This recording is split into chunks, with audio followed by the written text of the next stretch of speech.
साथियों नमस्कार। मैं Vinod Garg, assistant professor political science, government college Dholpur. मित्रों, कल की वीडियो में हम सुरक्षा परिषद की संगठन और भूमिका के संबंध में सुरक्षा परिषद की जो कार्य प्रणाली है, उसके कार्य और क्षेत्राधिकार हैं, उसके संबंध में सुरक्षा परिषद के कार्य करने के जो तरीके हैं उन पर विचार विमर्श कर रहे थे। कल की वीडियो में हमने आपको बताया कि सुरक्षा परिषद के अंतर्राष्ट्रीय विवादों को निपटाने के लिए 4 प्रकार के तरीके अपनाती है।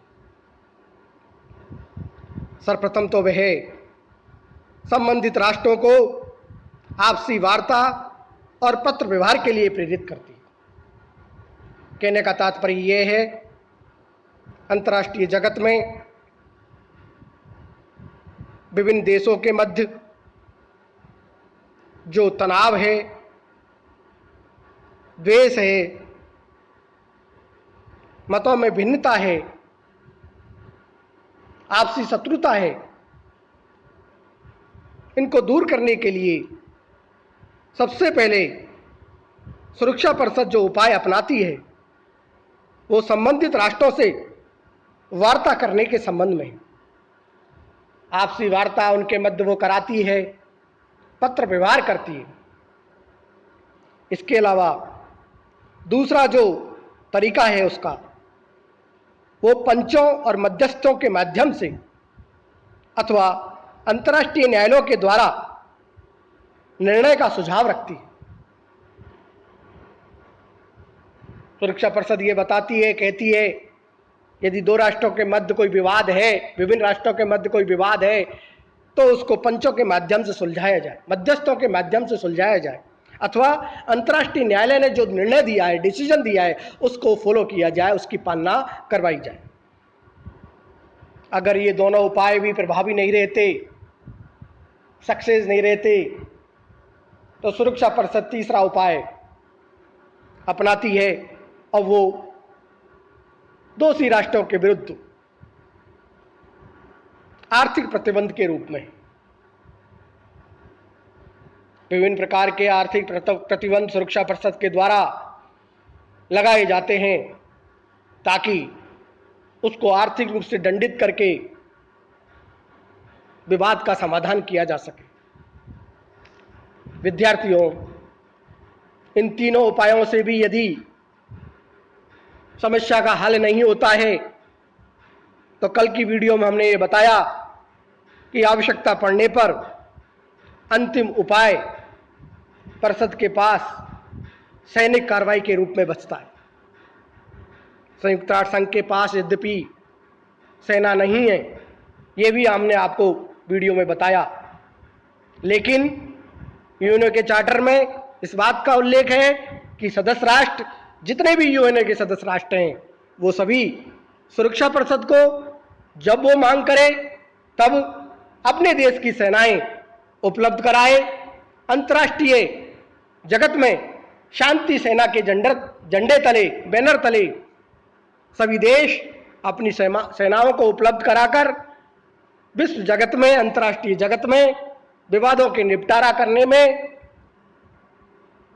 अंतर्राष्ट्रीय शांति सेना के रूप में सुरक्षा परिषद के माध्यम से कार्य कर रही है और सफलता भी प्राप्त कर रही है। मित्रों, विद्यार्थियों, सुरक्षा परिषद संबंधित राष्ट्रों से अपने विवादों को शांतिपूर्ण माध्यम से सुलझाने का तो आग्रह करती ही है, अपितु परिषद प्रत्येक ऐसी परिस्थिति की भी जांच कर सकती है जब उसे स्थिति से बिगड़ने का आभास होने लगता है। सुरक्षा परिषद को संयुक्त राष्ट्र संघ का पुलिस स्टेशन कहा जा सकता है। वह सदस्य राष्ट्रों से अपराधी राष्ट्र के विरुद्ध सैनिक कार्रवाई के अतिरिक्त सभी उपाय करने का आग्रह कर सकती है। यदि किसी राष्ट्र ने सुरक्षा परिषद के शांतिपूर्ण समाधान की अवज्ञा कर दी तो वह सभी सदस्यों से इस बात का अनुरोध कर सकती है कि वे अपराधी राष्ट्र से अपने आर्थिक संबंध पूर्णतया या आंशिक रूप से समाप्त कर लें। सदस्य राष्ट्रों से यह भी कहा जा सकता है कि उक्त राष्ट्र से हर तरह के कूटनीतिक संबंध समाप्त कर लिए जाएं एवं सभी सदस्य राष्ट्र उससे सब तरह के रेल, समुद्र, वायु, पोस्ट, रेडियो, टेलीफोन संचार के अन्य संबंध भी समाप्त कर लें। इस प्रकार की अपेक्षा सुरक्षा परिषद सभी राष्ट्रों से करता है। आप सभी को विदित है, खाड़ी संकट के समय 1991 की बात है, इराक के खिलाफ सुरक्षा परिषद ने सैनिक कार्रवाई की और अप्रैल 1992 में लीबिया के खिलाफ आर्थिक प्रतिबंध लगाने का निर्णय किया। इस बात से आप सभी वाकिफ हैं। और इन प्रतिबंधों में लीबिया के हवाई संपर्कों पर प्रतिबंध लगाना शामिल था, जिसके कारण लीबिया का वायु मार्ग के जरिए शेष विश्व से संपर्क भी कट गया था। सबसे बड़ी समस्या यह है, सुरक्षा परिषद के ऐसे अधिकार में ऐसी कोई साधन नहीं है जिनका वे अपराधी राष्ट्र के विरुद्ध प्रत्यक्ष प्रयोग कर सके। अधिकतर संभावना यही रहती है कि सदस्य राष्ट्र सुरक्षा परिषद के द्वारा की गई सलाह पर कार्रवाई ना करें, क्योंकि सुरक्षा परिषद के उक्त आदेश भी बाध्यकारी नहीं होते।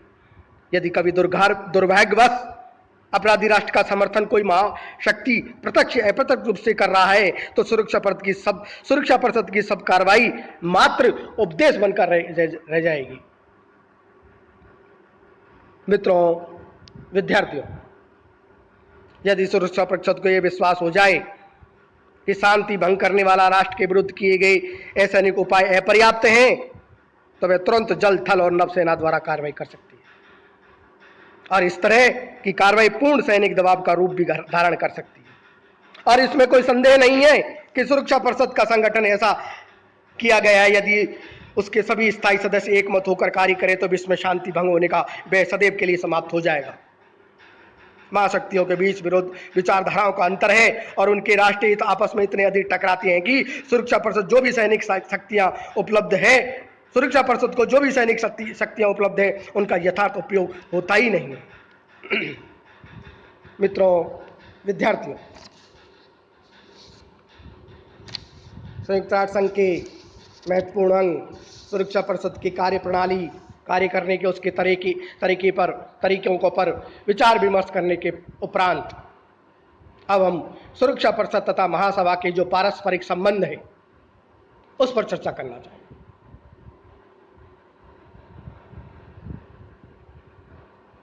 आप सभी को विदित है, सुरक्षा परिषद तथा महासभा दोनों संयुक्त राष्ट्र संघ के चूंकि महत्वपूर्ण और उपयोगी अंग हैं। महासभा को कुछ विद्वान संघ की संसद के नाम से संबोधित करते हैं और सुरक्षा परिषद को कार्यपालिका कहकर पुकारते हैं। यूएनओ के चार्टर के अनुसार दोनों अंग एक दूसरे के साथ घनिष्ठ रूप से संबंधित हैं। कई मामलों में तो दोनों आपस में मिलकर काम भी करते हैं, जैसे अंतर्राष्ट्रीय न्यायालय के न्यायाधीशों का निर्वाचन करना। कोई भी राज्य संयुक्त राष्ट्र संघ का सदस्य तभी बनाया जा सकता है जब उसके प्रार्थना पत्र पर सुरक्षा परिषद अपनी सहमति प्रदान कर दे तथा महासभा निर्धारित बहुमत से उस पर निर्णय ले। इस प्रकार सदस्यों के निलंबन और निष्कासन के विषय में महासभा तथा सुरक्षा परिषद दोनों मिलकर कार्य करते। इस बात को भी हमने आपको पिछली वीडियो में बताया और इन कार्यों के लिए दोनों ही अंगों का योगदान आवश्यक है। यदि इनमें से एक भी संस्था विरोधी मत प्रकट करती है तो उस प्रश्न पर निर्णय असंभव सा हो जाता है।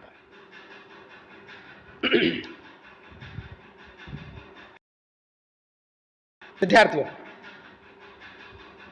सुरक्षा परिषद को अपनी वार्षिक रिपोर्ट महासभा को भेजनी पड़ती है और इसके अतिरिक्त सुरक्षा परिषद के बजट को भी महासभा पारित करती है।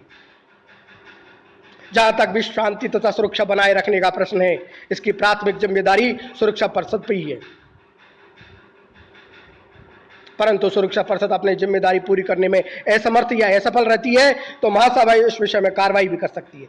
आपको सभी को विदित है, एग्जाम्पल भी है, हमने आपको बताया भी था कि शांति के लिए एकता प्रस्ताव ने महासभा को उक्त शक्ति प्रदान कर दी।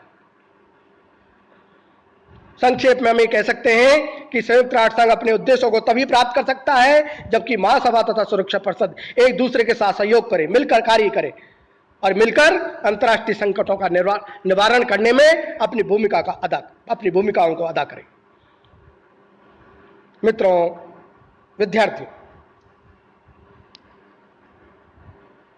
सुरक्षा परिषद और महासभा के पारस्परिक संबंधों की विस्तार से चर्चा के उपरांत अब हम सुरक्षा परिषद की भूमिका का मूल्यांकन करना चाहेंगे।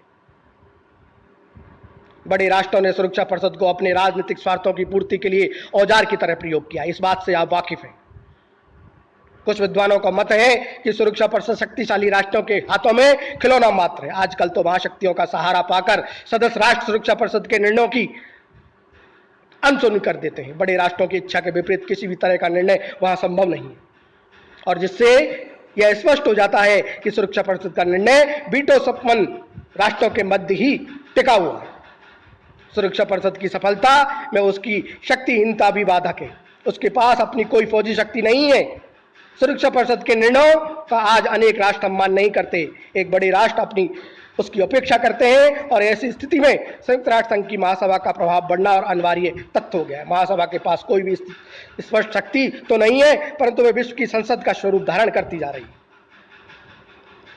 मित्रों, विद्यार्थियों, 3 नवंबर 1950 के शांति के लिए एकता प्रस्ताव ने महासभा को अभूतपूर्व शक्ति प्रदान की, और संक्षेप में हम ये कह सकते हैं कि महासभा का बढ़ता हुआ महत्व सुरक्षा परिषद की भूमिका के ह्रास का कारण।